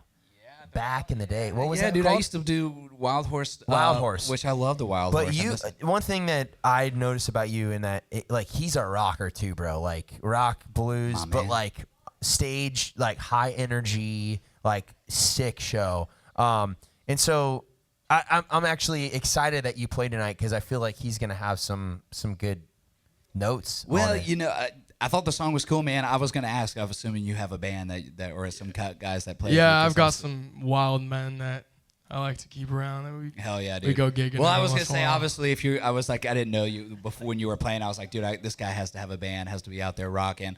So that's fucking sick. Dude, yeah, I think that music lends itself to being a band. I do think one of the things that, is always a critique of mine of bands, and, I'm biased being in a song town, is that's always what's missing. So I think that continuing to focus on songwriting is kind of what sets bands that just grind down the road and just are like really cut their teeth, and maybe they're super tight, but their songs aren't cool enough. And I think that's one of the things that's oftentimes missing from a lot of other genres, is just really honing in on having songs that are just good. Whatever that sound is, obviously you can hone it musically, but just from a lyric and a melody standpoint, and you can oversing in a sense where you can't understand the words and it doesn't matter as much. But at the same time, having unique melodies and good stuff is just, I think, something that gets overlooked. So kudos to you for trying to really get on the writing. And I know 30 sounds low for Nashville, but 30 might be kind of high for Austin. So so you just got to I'd say just keep it up, dude. I thought it was cool. I thought that, in a band setting, that first turn or, post, little musical section after your first chorus felt unnecessarily long, but if you're in a band and you're jamming, it's like, There's who cares? a solo what I mean? there normally. Dude, if there's a Okay, solo, let it rock. There's Well, cool in solo. an acoustic format, you could, maybe it could be cut down a little bit, but otherwise, I was just like, man, the song feels cool. It's a good vibe. You got a really cool voice. I think, if Austin's a place, I would just keep rocking it. I love the blues. I love blues gigs too. So, yeah, dude, keep it up. Thank you. Yeah, dude. I loved that it was too long, because you were into it. And I think what it forced everybody in this room to do is also be into it as well. And you can tell that your music is like, you're very passionate about it, and it's very much, you're not just performing a song to perform a song that you wrote, like it's a part of you. And that's a one thing that I love about rock, and I love that about other genres, is it's like it's not really about the lyrics, it's about the experience. It's about the fucking way you feel when you go to a rock show. So I'm actually really excited to hear you live. Like next time I'm in Austin, dude, I'm fucking going to see you. Do you have a band name or what's? Yeah, my band's name is called Dove Court. We've got a record coming out March 14th. Dove Court? Yeah. Nice. Hell yeah. Where'd the name come from? It's it's a street where a certain person who sells certain things lives on. And I was like, Fuck that's yeah, cool. dude. The feds. That's a cool band name. Nice, dude. Soap? That's rock and Does he roll. sell soap? Huh? Dove? Does he sell soap? No, he doesn't sell soap. Oh, okay. Austin could use a little soap, though. Seriously, dude. Yeah. Don't let them make you that weird. That's why I keep the Old Spice in the center console, It's baby. definitely hard to date when you don't bathe. So I don't know, dude. It's Austin girls, bro. Kill Tony's in Austin. Kill Tony's in Austin. So I'm gonna have a little Kill Tony question for you. What's the craziest thing you've done? Craziest thing I've done, dude. I don't even remember what I did last week, bro. So, yeah. Wait, what did I do? What's the most trouble you've gotten in? I don't really I'm good at talking to like police. So every time I'm like about to get in trouble for something stupid that I was doing, I just like, no, sir, it's definitely not me. It was these guys over here, of course. And then split. Okay. But yeah, I don't really get into trouble. I should get into more trouble. I kind of want to get What's the highest you've ever been? the highest I've ever been. Dude. The first time I took mushrooms, I took 5 grams. Oh my God. I was like 18 years old. I was like, holy shit. But hey, you know what? It's rock and roll, dude. It's sweet. I did go to college, so. Nice. I'm actually not a complete dumbass. Notes on the song. I think you have a phenomenal voice. Thank you, I man. think that Appreciate you're super talented. I loved how into it you were. I looked at you and you were just. It was again. I'm repeating myself, but you're really awesome. Like live performer. I can tell you got your chops. Like you've performed live a lot. Thank you. And I love it, man. I say this every week, but like this is a music show. This is not a country show, and I feel honored to have you on the show. Thank you. I'm Me glad too, your name man. got It's pulled, fucking man. awesome, so man. thank you so much for taking a risk coming out here. You know, you had a 1 in 400 chance, and you did it, bro. You should play the lottery. You should play the lottery. So I do. Yeah, well, I'm unemployable, so that's my only That's source the of income. craziest thing Besides you've rock done. and roll. The drip was good too, dog. Hey, Yeah, thank hell you. yeah. yeah, Keep no, it up. you look like a star. You look like a star. All right, man. Well, I wish I had more like Kill Tony questions for you. I like that song a lot, dude. It's coming out? Yeah. Nice, dude. I'm gonna put it on rotation 100%. So congratulations. Appreciate y'all. Yeah. And the cool thing with rotation too, which I didn't mention this, but rotation stems from radio, where you get in radio rotation, and if songs, a lot of times I don't get to hear songs, the produced version of it. So there is a chance if you're on rotation that it makes the A-list. And also I love to see like when people are like, hey, I love this song or this song, like you get a lot of feedback on rotation. And so it can still make A-list. Like I want to hear the song, the produced version of it. And so Can I send it to you? that should say that. That's a big part of rotation. So we test them out. But dude, congrats, man. Thank you guys. Yeah, I'm Appreciate y'all. excited Thank you. for you. God bless. All right, so we're going to go rapid fire. We're running low on time. So, rapid fire questions to close us out. When it comes to getting songs cut, how much is it on you? How much is it on the writer? How much is it on your publisher? Man, well, so I mentioned that I left my last publishing company a year and a half ago. And I don't know, the state of the industry is just weird. I just was like, I don't want to be with a publisher until I'm with a really great one that can offer me something more than just a paycheck. Because obviously it's nice having a paycheck, but if you don't necessarily need it, you need the other things. So I've since then, but I would say that a lot of my cuts have been on me. I would say a large majority of them, or my co-writers who happened. It was either me or the co-writer who had a connection to that artist, or just absolute dumb luck with Hardy and Seth being at the show and seeing him play it. So I do think that more potentially now than ever, it's on writers to help network and get your own cuts. Which obviously is hard, which is why having a crew is so important, because when you're buddies with artists, and it's like easier. I played club dates with Lainey Wilson and Jordan Davis and all these people that are superstars now, but we were all coming up together. So just knowing those people, goes helps. a long way when you're like, oh man, I got the song, I don't know how to get it to them. So I was like, well, I think I still Text have their them. number. I can still text it, even if they're too busy to, or if they forget to listen to it.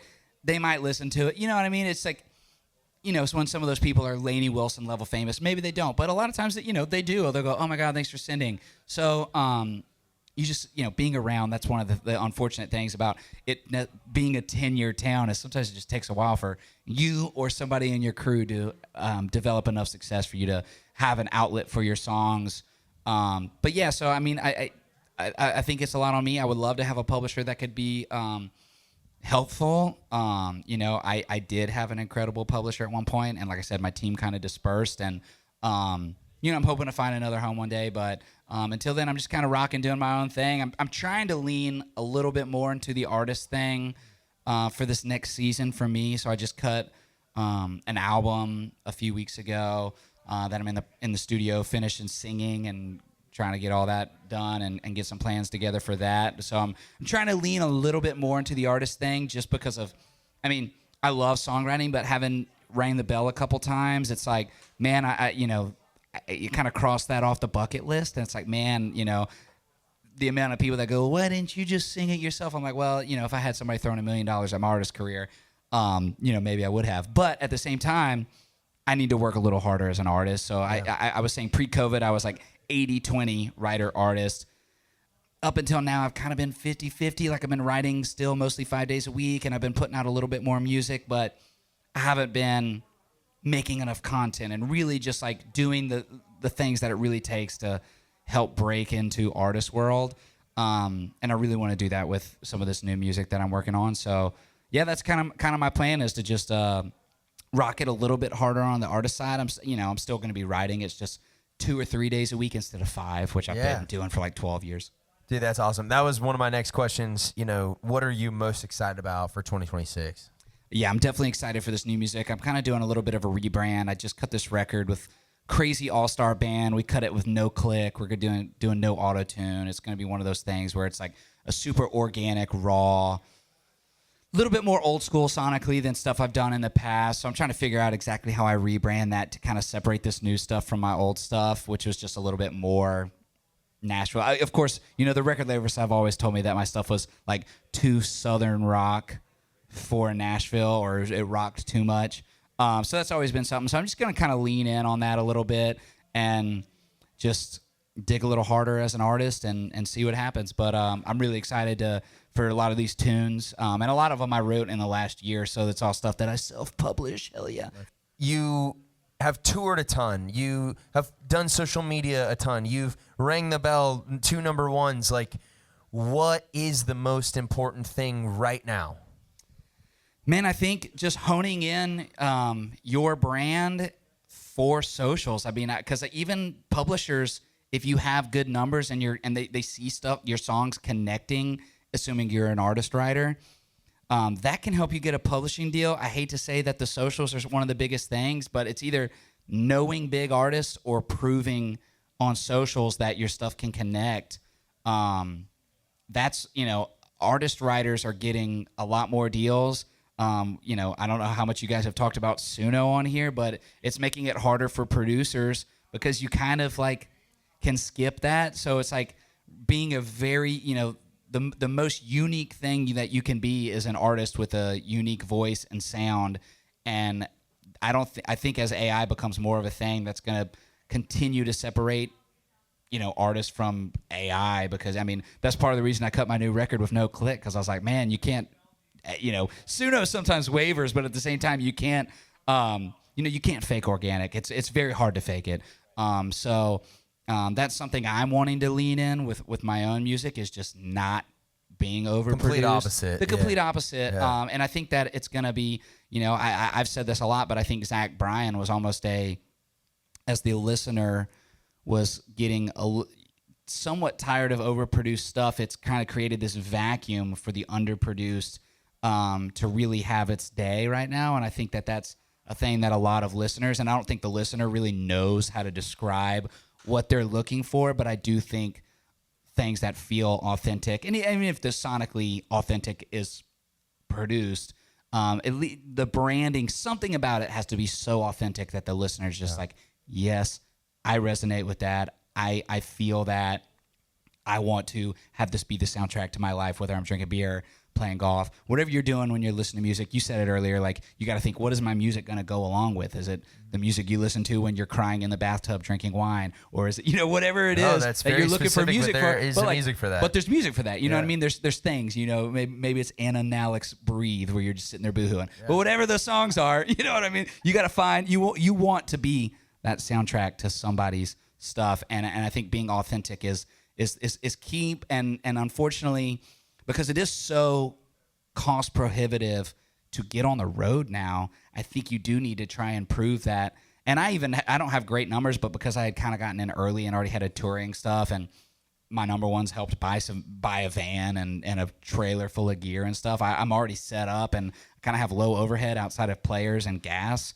But if you got to rent a van and do all that stuff, it's just really hard to get out there doing all of that. So you're going to be able to get a higher guarantee just from having higher numbers. I mean, my last booking agent was like, man, if you can get you to like 50,000 followers or 100,000 followers, it'd be a lot easier to get the money you want for these shows to make it worth your time. And it's like, dude, like, this sucks. And then he'll tell me constantly how artists with 300,000 followers showed up to some gig, totally butchered it, and were terrible, and get invited back. But if you can have the numbers and back it up, that is definitely, a magical combination. So, I don't think numbers are everything, but I think if you can back up the numbers with singing well, great songs, and have something more than just a viral moment that catches off, if you can really back those viral moments up, that's really key. So, but I think you do need to be working the socials as much as possible. I mean, I've had labels that were like, during COVID, when I wasn't really I didn't even have a TikTok, and they were like, dude, it doesn't even look like you're trying. Like, you don't have a TikTok yet? And I was like, I hope it's a flash in the pan. And they were like, well, you better get on there and start dancing, or whatever whatever people were doing in 2020, because they were like, it doesn't even look like you're trying if you're not. Yeah. I'm like, well, I'm writing great songs. And they're like, we love your songs, but like, we don't care. You're not doing anything as an artist. Last question I'd like to ask all of the special guests before they leave. It's called Two Truths and a Lie. So 2 truths about Nashville that you swear by, that when you leave this earth, you want to leave with others. And one of the biggest lies you've been told about Nashville or just the music industry in general. That is so hard. I wish I had time to think about this before I got in here. Because it's, I'm just kidding.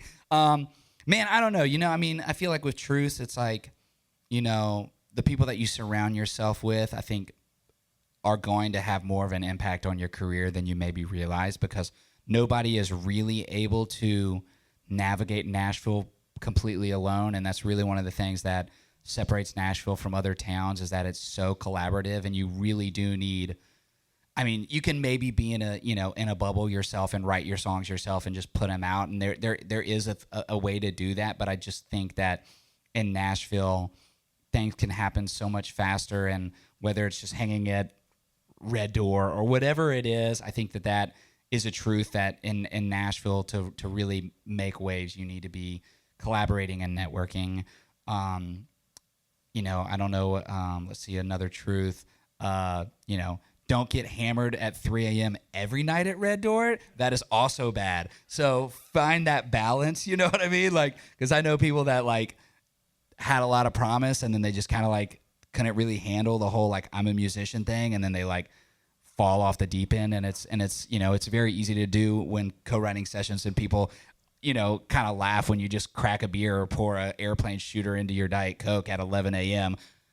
It could be a thing where it's not a great idea. So, you kind of have to balance, being a creative and an artist, and not just completely losing your mind.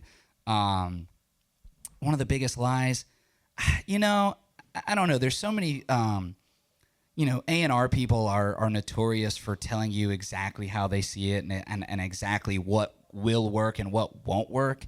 And they're constantly proven wrong. I don't know how most of them still have jobs. This is going to be what's going to go viral. I'm just kidding. I don't know how any of the A&R people in town still have jobs. But at the same time, 2 hours and that's what we clip.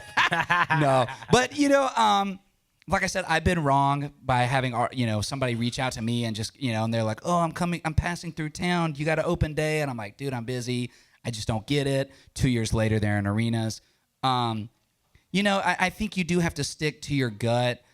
You can't write with everybody. So I do think at a certain point you do have to follow your gut and make the music you believe in, work with the people that you believe in. If you miss out on things, it happens. If somebody tells you that your art isn't where it needs to be, or you need to take them all with a grain of salt. I had multiple PRO people and publishers tell me they didn't get my songs, they didn't get whatever.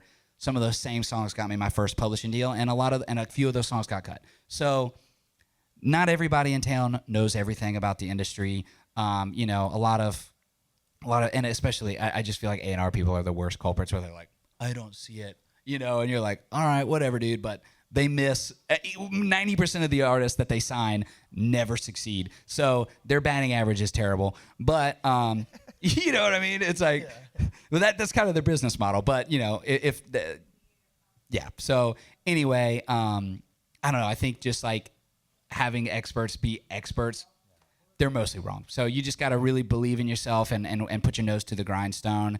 And unfortunately, like I said, some of those talented people I know are not as successful as they should be. So there's a lot of luck in this, but that luck and hard work, or talent and hard work, are where luck is where luck winds up. So it's like you really do have to have talent and put in the work. And I think some of the people that work harder outperform the naturally talented people. So if you have both of those things, and you can really put in the time while being naturally talented, because I think you do have to have a natural talent to be able to do this. But if you can do both of those things, that's where the luck comes in. Because everyone's like, oh, you got so lucky. And I'm like, yeah, but I worked really hard. I wrote freaking 200 songs a year for a couple years, especially early on in my deals, just trying to get songs in the door and finding ways to demo songs when my budget wasn't huge, and just finding ways to get songs to artists. I mean, my first cut was with Jerrod Niemann, and his co-writer stood outside of the studio that he knew Garth Brooks was recording at, and it's totally taboo, but like kind of bum rushed him as he was walking to his car one day and was like, Garth, I'm a huge fan. I write for a publishing company. I would love for you to listen to these songs. And he went, you know what? I'll listen to them. But you know what I mean? Finding ways, and maybe that's not it. But like, you do have to not be afraid to put yourself out there. And even if you just like, if you're a fan of a writer and you go to see them play a writer's round and you just walk up to them after and say, hey dude, I really love your tunes. I'm going to follow you, or I'm already following you. Or DM them. Just DM them and just say, and to say, hey man, if you'd ever check out my stuff, just like, no pressure, but would love to maybe write or buy you a coffee or whatever. Like that can go a really long way, and people will keep that in their mind. And even if it's not a now thing, 6 months later it could be a thing. And who knows? Maybe that you end up eclipsing them with your stuff, and you can work with them in whatever capacity. But I don't think you should be afraid to reach out to people. And yeah, you just gotta put yourself out. I love it, man. Well, CJ, thank you for coming on, man. Seriously, it's been really cool to just pick your brain about this business. And, as a songwriter, as an artist, you've had success in both and continue to just be somebody that I really look up to. And I think every artist in here feels the same way. So thank you for coming on. CJ Solar, I'm Austin Burke, Cody Hawkins. Thank you guys so much for coming out to the Greenlight Bar. This is Playlisted, baby. We're out.